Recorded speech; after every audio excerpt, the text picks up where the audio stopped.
That's right, guys. Today I will be doing a tour review on the brand new Jurassic World Tail Thrasher, I think, Rebirth Spinosaurus. Now, you saw my little skit I did with the old Spinosaurus. Now let's get into the new one.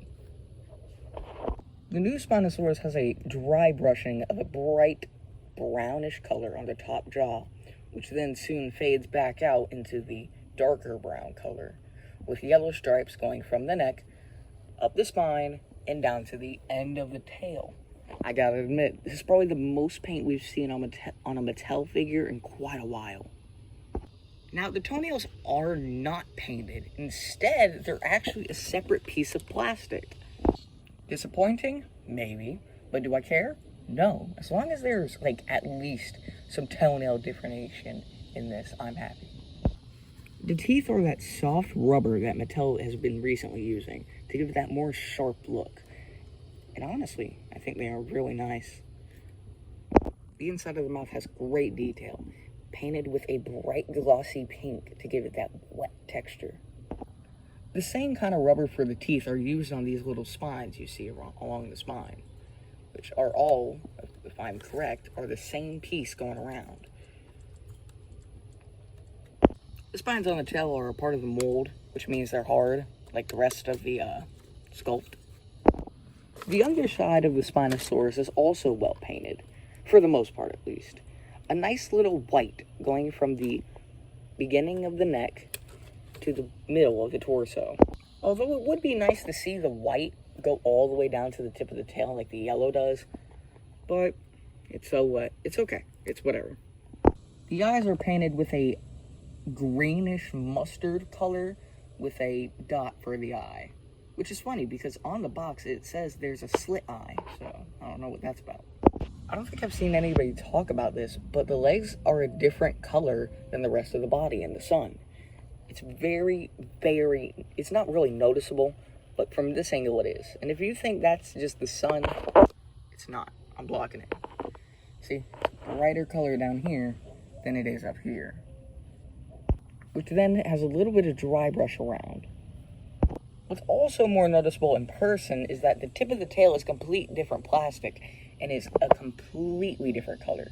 The tip of the tail is a darker shade of yellow than the rest of its pieces. Now let's get into the action feature. You press this button on the back of the sail, which is clean. It looks very nice. It's not like some of the other buttons that look, well, sticking out.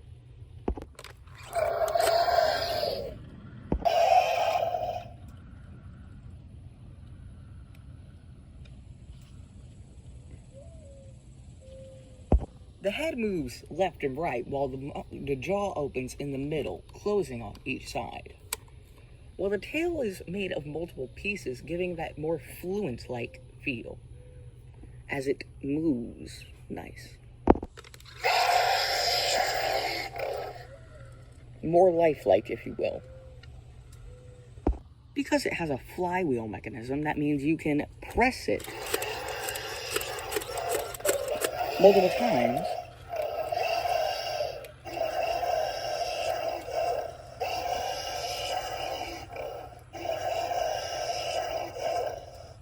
and it will keep going until the flywheel stops.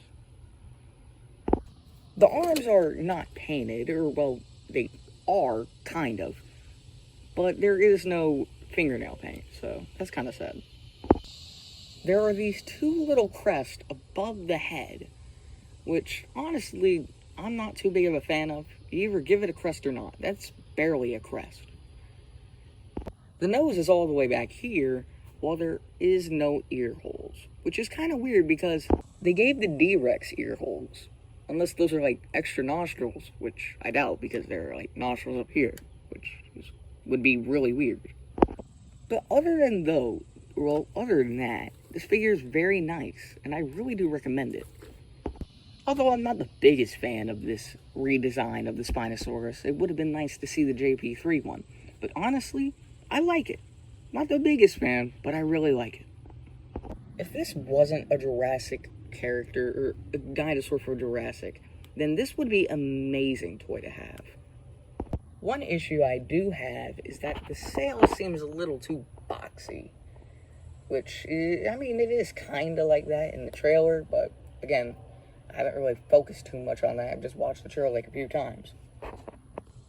It also seems a lot wider than it is from the side than it is from the top. Here's the Spinosaurus next to the Distortus Rex figure. The D-Rex is a lot taller in terms of its head, but the Spinosaurus's body is a lot taller. Here's the Spinosaurus next to the oh-so-lovely Hammond Collection Therizinosaurus. The Therizinosaurus, of course, being taller, but the Spinosaurus being more wide and bigger in terms of mass. And here's the Spinosaurus next to the 1993 classic Red Rex.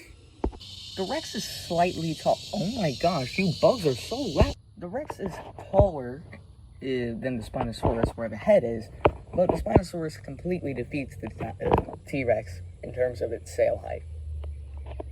Now for the final rating of this Spinosaurus. I gotta give it a 6.5. Now I would like it better if it had better paint application, but I can't be too needy. The only other thing that I really don't like is how the feet kind of hinder its movement, or the legs at least. They don't go full 360 like Bloodtooth here. And also the lack of belly paint isn't doing it any favors. I also don't like how it's barely able to stand while doing the action feature. I've had to retake so many scenes of it just falling over and over again. See, it barely stands. It wobbles so bad. But other than the standing issue, this figure is very nice. And if you want to get this, I'd say go for it. It's worth the money. Well, not really. Not worth 45 bucks, but it's worth... It's not worth it. It's not worth 45 bucks. It's a good figure. Not worth 45 bucks. And compared to the D-Rex absolutely slams.